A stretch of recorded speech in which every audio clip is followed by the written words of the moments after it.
اب آپ حضرات تھوڑی دیر اگر آپ متوجہ ہو جائیں تو میں آپ سے بہت مختصر وقت میں کچھ عرض کر کے رخصت ہونا چاہوں گا، لیکن اپنی گفتگو شروع کرنے سے پہلے آپ سب سے میری گزارش ہوگی کہ آپ میرے طرف دیکھیں۔ سب سے پہلے آپ ادھر متوجہ ہو جائیں اور درمیان میں جب تک میری گفتگو مکمل نہ ہو جائے آپ درمیان میں کوئی اپنی جگہ سے نہ اٹھیں، اور اس عزم اور ارادے کے ساتھ میری بات سنیں کہ جو بات یہاں سے کہی جائے گی انشاءاللہ اس پر عمل کریں گے عمل انشاءاللہ۔ ذرا ہاتھ اٹھا کر مجھے آپ یقین دہانی کرائیں کہ عمل کریں گے انشاءاللہ۔ ماشاءاللہ۔ اس وقت میں جس چیز کی طرف آپ کی توجہ مبذول کرنا چاہتا ہوں، آج جن حالات سے ہم اور آپ گزر رہے ہیں، یقیناً اس وقت کا یہ سب سے اہم اور قابل توجہ بات ہے جس پہ ہم سب کو توجہ دینے کی ضرورت ہے، اور ایک منظم اور جامع لائے عمل تیار کرنے کی ضرورت ہے۔ میرے دوستو، آج ہمیں جو سب سے زیادہ جس چیز کا خطرہ ہمیں لاحق ہے وہ یہ ہے کہ آج ہمارا ایمان، دین و اسلام کا تحفظ اور اس کی بقا کی فکر کرنی ہے۔ ہمارا اگر کوئی ہماری جان اور مال اور عزت و آبرو کو لوٹتا ہے، یقیناً یہ بھی خطرہ ہے، لیکن یہ کسی حد تک کہ اسے ہم برداشت کر سکتے ہیں۔ ہماری جان لٹ جائے، مال لٹ جائے، اسے ہم برداشت کر سکتے ہیں، لیکن ایمان لٹ جائے اسے کوئی مسلمان برداشت نہیں کر سکتا۔ ایک ایمان والا محمد رسول اللہ صلی اللہ علیہ وسلم کا غلام ہرگز یہ برداشت نہیں کر سکتا کہ اس کے ایمان کو لوٹا جائے۔ میرے دوستو، یقیناً آج جن حالات سے ہم اور آپ گزر رہے ہیں وہ رہزن، آج وہ ایمان کے لٹیرے طرح طرح کے پلان بنا کر کے اور منظم سازش کے تحت ہمارے ایمان کو لوٹنے کی کوشش کر رہے ہیں۔ بالخصوص آج ہماری بچیوں کو خاص طور پر ٹارگٹ کیا جا رہا ہے، ارتداد کا لہر چل رہا ہے، ہماری بچیاں غیروں کے ہاتھ میں چلی جا رہی ہیں۔ میرے دوستو، اس کے لیے ہمیں تیار ہونے کی ضرورت ہے، اور بتانے کی ضرورت ہے، اور سمجھنے کی ضرورت ہے۔ یہ ایمان سب سے قیمتی نعمت ہے، یہ سب سے قیمتی سرمایہ ہے، یہ سب سے عظیم نعمت ہے، یہ سب سے قیمتی سرمایہ ہے۔ اور ایمان جب ایک مرتبہ کسی کے دل کے اندر راسخ ہو جاتا ہے، جب ایک مرتبہ ایمان دل کے اندر سما جاتا ہے تو آسان نہیں ہے کہ ایمان کو نکالا جائے، اس کے ایمان کو لوٹا جائے۔ علماء اسٹیج پہ تشریف رکھتے ہیں، قرآن کریم میں سورہ بروج میں اللہ رب العزت نے ایک واقعہ نقل کیا ہے۔ میں اپنی بات شروع کرتا ہوں، بڑی توجہ کے ساتھ آپ بھی میری بات سنیں گے، اور پردے میں جو میری مائیں اور بہنیں اور بیٹیاں ہیں وہ بھی میری بات کو بڑی توجہ کے ساتھ سنیں گے۔ کافر بادشاہ کا زمانہ ہے، اس زمانے کا جو بادشاہ وہ کافر تھا، اس زمانے میں کچھ لوگ ایمان کے اندر داخل ہو جاتے ہیں، کچھ لوگ ایمان قبول کر لیتے ہیں۔ جب اس کی اطلاع اور اس کی خبر اس وقت بادشاہ کو ملتی ہے کہ ہمارے مملکت میں کچھ لوگوں نے ایمان قبول کر لیا ہے، تو وہ حکم دیتا ہے خندق کھودی جائے، خندقیں کھدواتا ہے، اور خندقوں کے اندر آگ جو ہے ڈالی جاتی ہے، آگ کی خندق تیار کی جاتی ہے۔ ایمان والوں کو یکے بعد ایک بلایا جاتا ہے اور اس سے یہ پوچھا جاتا ہے، یہ بتاؤ تم ایمان پر قائم رہنا چاہتے ہو یا ایمان سے پھرنا چاہتے ہو؟ اگر تم ایمان پر قائم رہو گے، اگر تم ایمان کی بات کرو گے تو تمہیں اس خندق کے حوالے کر دیا جائے گا، اور اگر تم ایمان سے واپس لوٹ جاؤ گے، اگر تم ایمان سے پھر جاؤ گے، اگر تم اس سے واپسی کی بات کرو گے تو تمہاری جان بچ جائے گی۔ چنانچہ ایک دو نہیں، بڑی تعداد میں جو لوگ ایمان لائے تھے، اپنے آپ کو انہوں نے اس خندق کے حوالے کر دیا، اس دہکتی ہوئی آگ کے حوالے کر دیا۔ جانیں چلی گئی لیکن انہوں نے ایمان کا سودا نہیں کیا۔ اسی میں ایک خاتون بھی آتی ہے۔ خاتون کو جب اس خندق کے سامنے لایا گیا، وہ خاتون جس کے گود میں ایک دودھ پیتا ہوا، جس کے گود میں ایک چھوٹا بچہ بھی ہے، وہ خاتون جب اس سے وہ سوال کرتا ہے، یہ بتاؤ تم میں کیا عزیز ہے، کیا تم اپنی جان دینا چاہتی ہے؟ بچے کے ساتھ تمہیں اس خندق کے اندر ڈال دیا جائے گا، اگر تم ایمان کے اوپر قائم رہے گی تو بچے کے ساتھ تمہیں اس خندق کے حوالے کر دیا جائے گا، اور اگر تم ایمان سے واپس لوٹ جائے گی، اگر تم ایمان کا سودا کر لے گی، اگر تم مرتد ہو جاؤ گی تو پھر تمہاری جان بھی بچ جائے گی اور تمہارے اس بچے کی بھی جان بچ جائے گی۔ وہ خاتون اپنی جان کی محبت میں نہیں، اپنے بچے کی محبت میں تھوڑی سی لڑگڑا جاتی ہے۔ اپنی جان کی محبت میں نہیں، اپنی زندگی کی محبت میں نہیں۔ ہر ماں کی کمزوری اولاد ہوتی ہے۔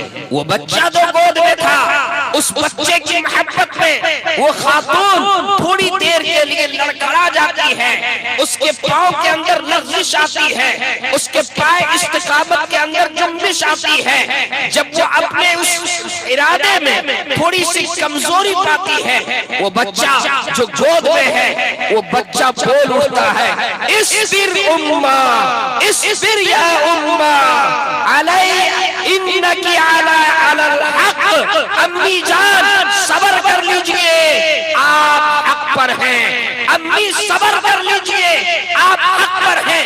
جب وہ بچہ بولتا ہے امی صبر کر لیجئے، آپ حق پر ہیں، تو پاؤں جس کے اندر لغزش پیدا ہوئی تھی، اس میں اس لغزش لڑکڑاتے ہوئے پاؤں کے اندر جو ہے استقامت پیدا ہو جاتی ہے، اس کے پائیں اور اس کے اندر جو ہے دباؤ پیدا ہوتا ہے۔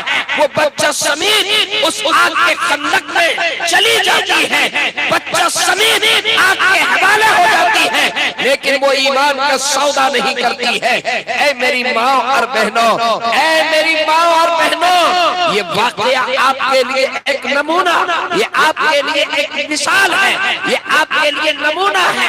آپ تاریخ پڑھیے، آپ پڑھیے اور آپ اس کو جاننے کی کوشش کیجئے کہ ایمان یہ کتنی عظیم دولت ہے، ایمان یہ کتنا عظیم سرمایہ ہے، ایمان یہ کتنی عظیم نعمت ہے۔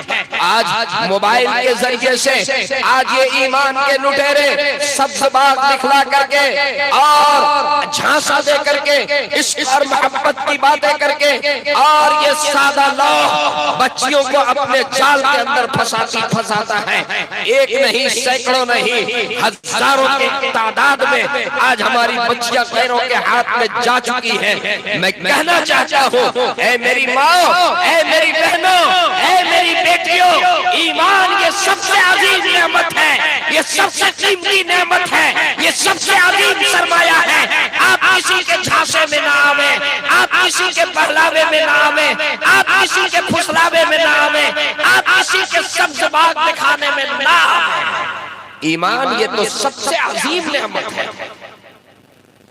یہ کتنی عظیم نعمت ہے۔ اللہ اللہ، قرآن کریم میں ایک نہیں کئی واقعات ہیں۔ فرعون کے دربار میں حضرت موسیٰ علیہ السلام اللہ اللہ، جب حضرت موسیٰ علیہ السلام نے ایمان کی دعوت دی، حضرت موسیٰ علیہ السلام کے زمانے میں جو فرعون تھا وہ تلملا گیا، پریشان ہو گیا، اس نے کہا کہ یہ جادوگر ہے۔ اس سے مقابلے کے لیے اس زمانے میں جتنے جادوگر تھے سبوں کو بلایا، اور جادوگر کیونکہ جادوگر کے سامنے مقصد کیا تھا؟ مال کمانا، اس کے سامنے اس کا مقصد مال تھا۔ چنانچہ آتے کے ساتھ پہلے فرعون سے اس نے سودا طے کیا، یہ بتائیے اگر ہم سب جیت جائیں، اگر ہم غالب آ جائیں تو ہمیں کیا انعام دیجئے گا، ہمیں کیا ملے گا؟ پہلے سودا طے کیا، لیکن بالآخر ہونا وہی تھا جو اللہ کی مرضی تھی، جو اللہ کی مرضی تھی۔ جب حضرت موسیٰ علیہ السلام نے اپنا معجزہ دکھلایا تو وہ جادوگر سب سجدے میں گر گئے، سب ایمان قبول کر لیے، سجدے میں گر گئے۔ فرعون تلملا گیا، فرعون پریشان ہو گیا، کیا بات ہے، ہم نے جس کو مقابلے کے لیے لایا تھا وہی ایمان کے اندر داخل ہو گیا، ہم نے جس کو مقابلے کے لیے لایا تھا وہی اس کا فرما بردار ہو گیا، ہم نے جس سے مقابلے کے لیے لایا تھا وہ جو ہے اسی کا ہو کر کے رہ گیا۔ چنانچہ فرعون نے تھمکایا، خوب تھمکایا، تمہیں یہ سزا دیں گے، یہ ہاتھ کاٹ دیں گے، یہ کاٹ دیں گے، یہ کاٹ دیں گے، یہ کاٹ دیں گے، تمہیں ایسی سزا دیں گے، تمہیں ایسی سزا دیں گے۔ انہوں نے برجستہ جواب دیا، فَقْضِ مَا أَنْتَ قَادٍ، ارے تم کیا کر سکتے ہو، تم جو کر سکتے ہو وہ کرو، تم کیا کر سکتے ہو، تم یہی تو کر سکتے ہو کہ میرے سر کو میرے جسم سے الگ کر سکتے ہو، تم میری جان ہی لے سکتے ہو، اس سے زیادہ اور تم کچھ نہیں کر سکتے، تمہیں جو کرنا ہے وہ کرو، لیکن ہم ایمان کے اندر داخل ہو چکے ہیں، اب ایمان سے واپس لوٹنے والے نہیں ہیں۔ اللہ اللہ، حضرت سعید بن جبیر تابعی ہیں، بڑے تابعی میں سے حجاج بن یوسف وقت کا ظالم بادشاہ سعید بن جبیر سے پوچھتا ہے، یہ بتاؤ حجاج بن یوسف کے بارے میں تمہاری کیا رائے ہے، کیا خیال ہے؟ حضرت سعید بن جبیر وہ عظیم تابعی اس ظالم بادشاہ کو للکار کر کہتے ہیں یہ ظالم ہے، حجاج بن یوسف سے بہت ظالم انسان ہے، بڑا ظالم انسان ہے۔ حجاج بن یوسف نے ان سے کہا کہ سنو، اگر تم ایسی بات کرو گے تو تمہیں قتل کر دیں گے۔ سعید بن جبیر کہتے ہیں ارے تم مجھے قتل کر سکتے ہو، تم میری دنیا بگاڑ سکتے ہو، لیکن میں تمہاری آخرت بگاڑ گا۔ مطلب یہ ہے تم مجھے قتل کرو گے، میری دنیا بگڑ جائے گی، لیکن تمہاری آخرت بگڑ جائے گی، تمہاری آخرت بگڑ جائے گی۔ میں نہیں ڈرتا اس بات سے کہ تم مجھ پہ قتل کر دو، تم کیا کر سکتے ہو، تم میری دنیا ہی تو بگاڑ سکتے ہو، لیکن تمہاری آخرت میرے قتل سے بگڑ جائے گی۔ اللہ اللہ، قرآن کریم ایک نہیں انیک واقعہ اس ایمان کے لٹیروں کو سنانا ہے۔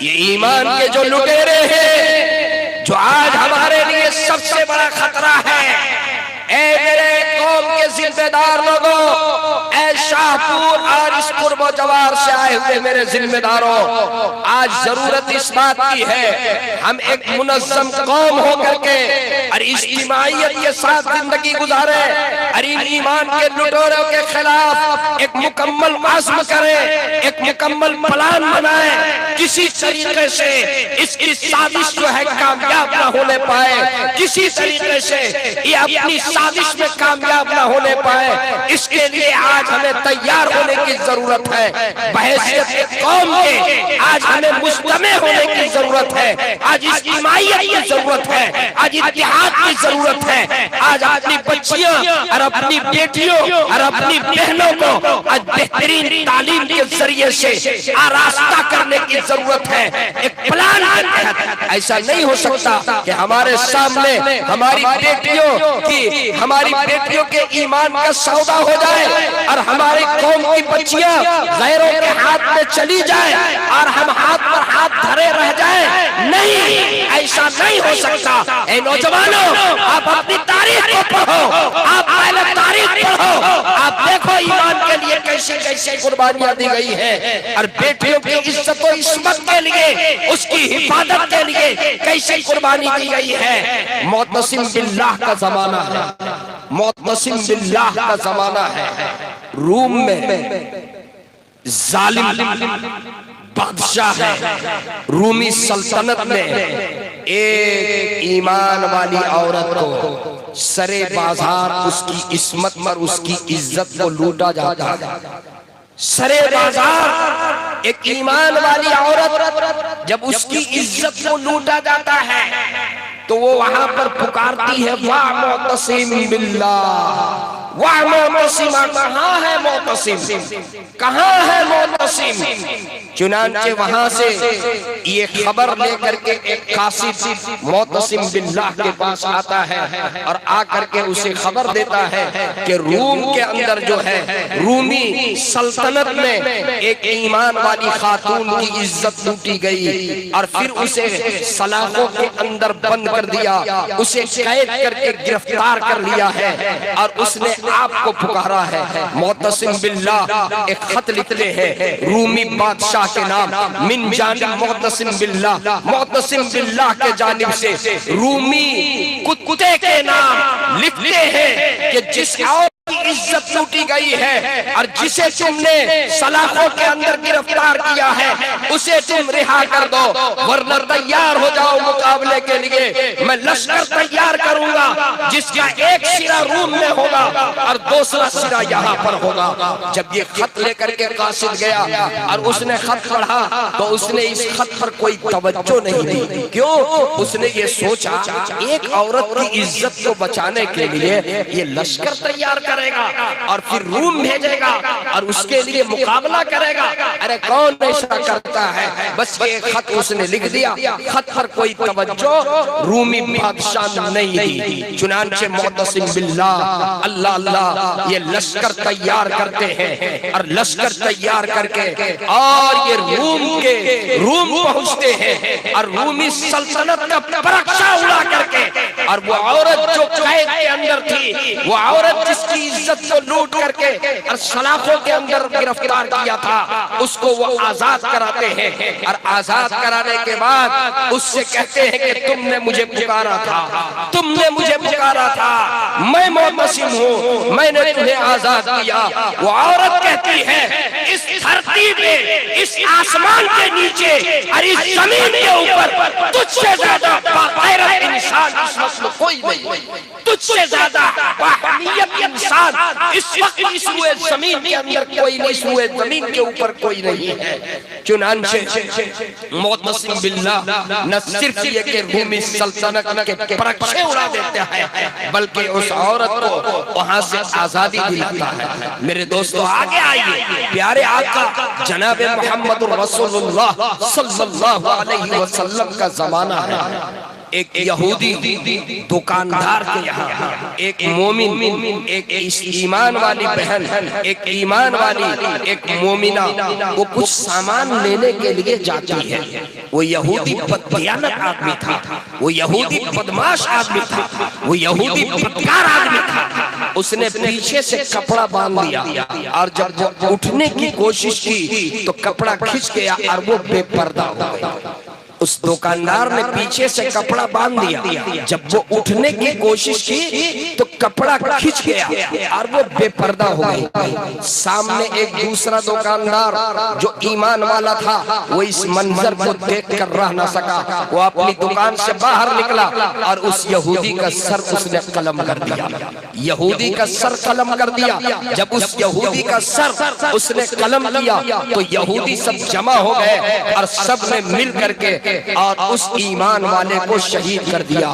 جب پیارے آقا جناب محمد رسول اللہ صلی اللہ علیہ وسلم کو اس بات کی اطلاع ہوئی، اس کی خبر ہوئی، آقا تشریف لائے اور اس یہودی قبیلے کے ساتھ جو معاہدہ تھا، پہلے آقا نے اس معاہدے کو منسوخ کیا اور اس معاہدے کو منسوخ کرنے کے بعد اس قبیلے کا حصار کیا، اس کا محاصرہ کیا اور اس قبیلے کو مدینے سے باہر نکال دیا. صرف ایک مومنہ عورت کو بے پردہ کرنے کے وجہ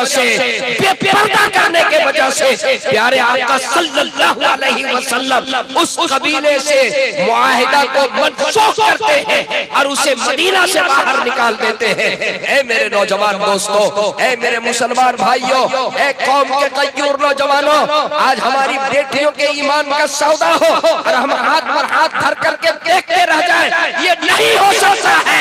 ایک ایمان والا محمد رسول اللہ کا غلام مصطفیٰ علیہ السلام کے دیوانے کے سامنے اس کی بہن کی عزت کو لوٹا جائے، اس کی بہن کی عصمت کو تار تار کیا جائے، اس کے ایمان کا سودا کیا جائے، اسے مرتد بنایا جائے.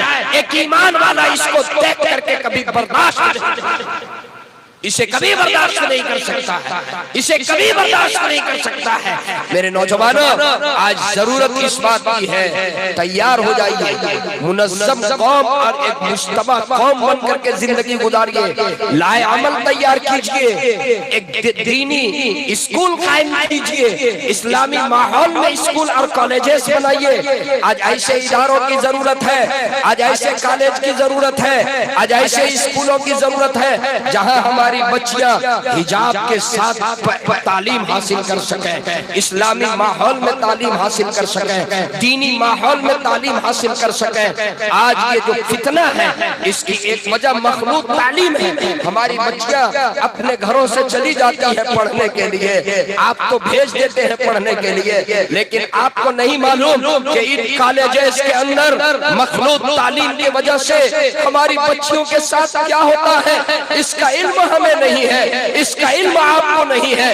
اگر آپ آنے والی نسلوں کے لیے فکر مند ہیں، آنے والی نسلوں میں دین باقی رہے، ایمان باقی رہے، ایمان کی حفاظت ہو، تو میرے دوستو میں آپ سے یہ کہنا چاہوں گا، آپ ایسے دینی اسکول قائم کیجئے، ایسے کالج قائم کیجئے جہاں اسلامی ماحول میں اور اسلامی فکر کے ساتھ عصری تعلیم کا انتظام ہو. مخلوط تعلیم سے اپنی بچیوں کو بچانے کی کوشش کیجئے، کریں گے انشاءاللہ.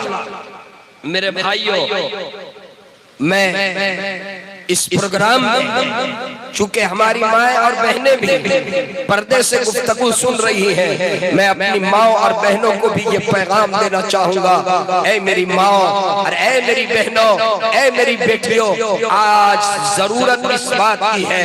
اے میری ماں اور بہنوں، آج ضرورت اس بات کی ہے، آپ اس کے لیے اپنے طور پر تیاری کیجئے اور ایمان کی قیمت کو سمجھیے. اللہ اللہ، آئیے میں آپ کو قرآن کریم ہی سے ایک واقعہ اور سناؤں. ضرب اللہ مثلا للذین آمنوا، جی امرأۃ فرعون.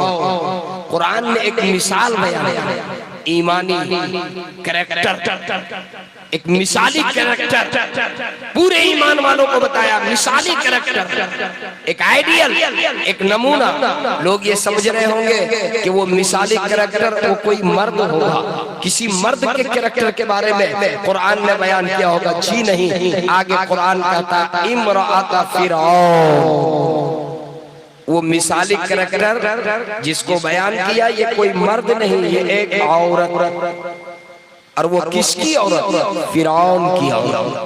اللہ اللہ، فرعون کی عورت. یہ کس زمانے کی بات ہے؟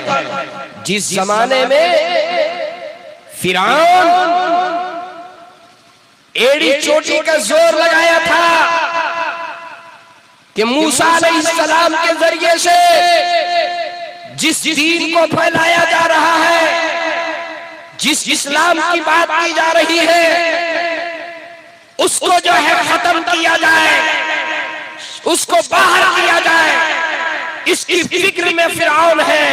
اور اتفاق اللہ کا فیصلہ دیکھیے اور اللہ کی حکمت دیکھیے اور اللہ کی قوت دیکھیے. جس ایمان اور دین سے لوگوں کو دور کرنے کی فرعون کوشش کر رہا تھا، وہ دین اسلام اس کے بیڈ روم کے اندر داخل، اس کے بیڈ روم کے اندر داخل ہو گیا. بیوی ایمان لے آئی، بیوی ایمان لے آئی.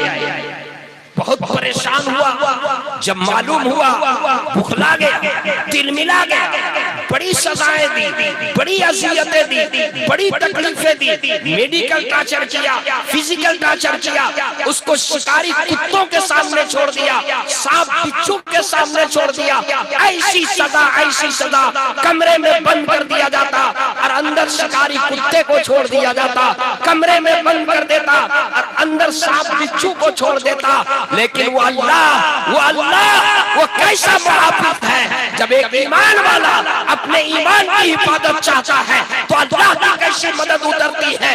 بیان کرنے والا بیان کرتا ہے کہ جب کمرے کو کھول کر کے دیکھتے تو دیکھتے کہ شکاری کتا ایک طرف بیٹھا ہوا ہے اور وہ ایک طرف بیٹھی ہوئی، سانپ بچھو ایک طرف بیٹھے ہوئے ہیں اور وہ ایک طرف بیٹھی ہوئی ہے، سانپ بچھو بھی انہیں نہیں تکلیف پہنچاتے، شکاری کتا بھی انہیں کوئی تکلیف نہیں پہنچاتا۔